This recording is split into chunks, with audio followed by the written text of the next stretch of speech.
पहले तो अपने पिताजी को जेल में डालेंगे ना। जो पंजीकृत अपराधी चोर हो तो उनके घर में है, उनके राष्ट्रीय अध्यक्ष है। ये मैनिफेस्टो में लाए कि जो अपराधी बाहर पेरोल पे छूटे हुए हैं और सिर्फ बीमारी के नाम पर बाहर आए हैं तो सबसे पहले पिताजी को जेल भेजेंगे ना। बिहार के उप मुख्यमंत्री सम्राट चौधरी ने प्रेस कॉन्फ्रेंस कर राजद पर जमकर निशाना साधा। उन्होंने कहा कि विपक्ष सिर्फ आरोप लगाता है जबकि सरकार विकास के एजेंडे पर काम कर रही है। बिहार में राष्ट्रीय जनता दल हमको कंफ्यूज भी दिखती है और डिफ्यूज भी दिखती है। और कंफ्यूज इसलिए मैंने कहा कि राष्ट्रीय जनता दल के नेता लालू प्रसाद जी के दूसरे प्रतिनिधि तेजस्वी यादव पिछले जनवरी से घोषणा कर रहे हैं। जनवरी से लगातार मैनिफेस्टो जारी करते हैं। फिर उन्होंने मैनिफेस्टो जारी किया, फिर 4 तारीख को नया मैनिफेस्टो जारी किया। इसलिए मैंने कहा कि राष्ट्रीय जनता दल कंफ्यूज भी है और डिफ्यूज भी। जनता जानती है कि लालू प्रसाद जी का परिवार लूटने के लिए जाना जाता है, अराजकता के लिए जाना जाता है, भ्रष्टाचार के लिए जाना जाता है।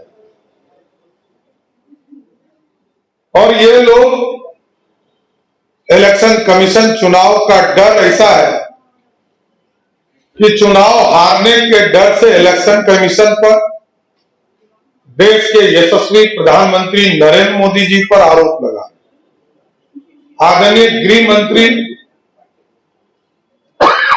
श्री अमित शाह जी के ऊपर आरोप लगा रहे। तो ये पूरी तरह दिखता है कि राष्ट्रीय जनता दल कहीं लड़ाई में नहीं है। महागठबंधन के लोग कंफ्यूज हैं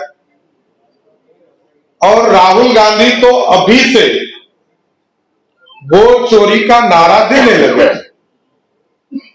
और जहां तक विकास की बात है, मैं स्पष्ट तौर पर बताना चाहता हूं कि 2005 से लेकर 2020 तक यदि सड़कों को देखा जाए तो जिस बिहार में 8000 किलोमीटर सड़क भी नहीं था, वहां लगभग 1.5 लाख किलोमीटर सड़क बनी।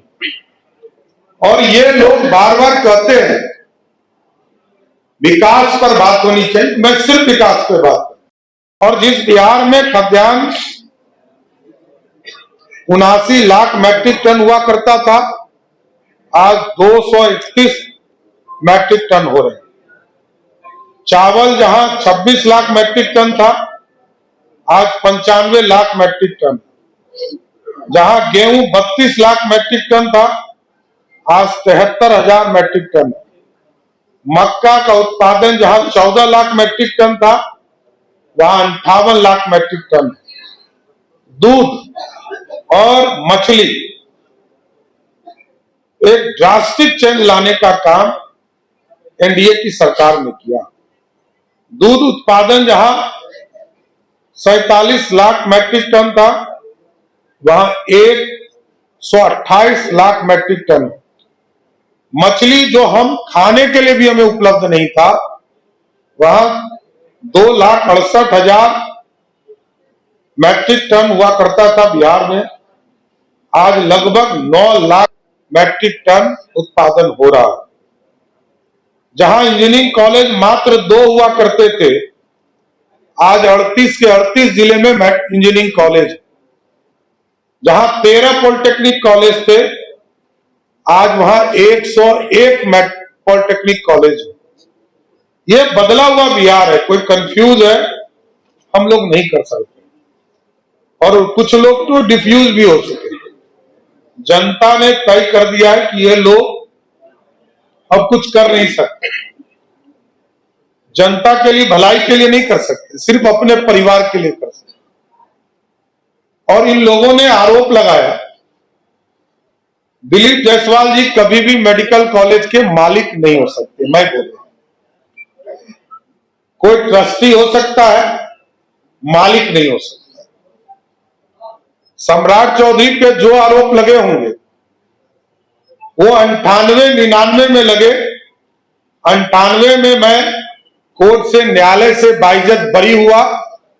2003 में सारे उस मामले में जिन लोगों को सजा होनी थी सजा हुई, और बहुत लोग को चिंता है कि मेरी उम्र घट जाए या बढ़ जाए, तो कुछ लोग न्यायालय भी जा रहे हैं। न्यायालय ने अपना काम किया और आगे भी मेरा स्पष्ट मानना है कि मैं पिछले 30 वर्षों से यहां काम कर रहा हूं। मैं पहले दिन आया था तब भी यही आरोप लगे थे और आज भी 30 साल से यही आरोप लगे। मैं राजनीतिक तौर पर एक राजनीतिक कार्यकर्ता हूं। मैंने बार बार कहा है कि लालू प्रसाद के अत्याचार से मैं राजनीति में आया। लालू प्रसाद जी ने जेल नहीं भेजा होता तो मैं राजनीति में भी नहीं आता। तो ये बड़ा स्पष्ट दिखता है कि बिहार के लोकतंत्र को ये लोग मजाक बनाना चाहते हैं, चाहे वो राहुल गांधी जी हो या लालू जी का परिवार हो। इन लोगों को जनता ने नकार दिया है। जनता जानती है कि ये लोग भ्रष्टाचारी हैं और भ्रष्टाचार के प्रतीक भी हैं। और मैं बड़ा स्पष्ट तौर पर कहता हूं कि सरकार बनेगी तो हम न्यायालय जाकर आग्रह करेंगे कि चारा घोटाला में जो जमीन आपने जब्त किया है, पहले तो अपने पिताजी को जेल में डालेंगे ना। जो पंजीकृत अपराधी चोर हो तो उनके घरे में है, उनके राष्ट्रीय अध्यक्ष है। ये मैनिफेस्टो में लाए कि जो अपराधी बाहर पेरोल पे छूटे हुए हैं और सिर्फ बीमारी के नाम पर बाहर आए हैं, तो सबसे पहले पिताजी को जेल भेजेंगे ना। ये घोषणा पत्र में जारी करे 7 बजे वोट के पहले।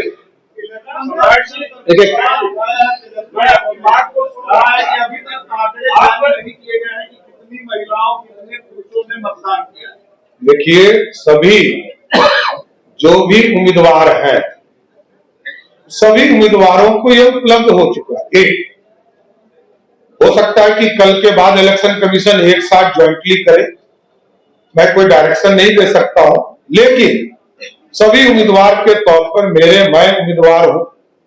हमको पता है कि तारापुर में कितनी वोटिंग हुई और किन चीजों के तहत किस परसेंटेज कितने बूथ पर पड़े, इसलिए ये सभी उम्मीदवारों के पास है, इसमें दिक्कत कहां है। और यदि कोई प्रेस कॉन्फ्रेंस इलेक्शन कमीशन को करना है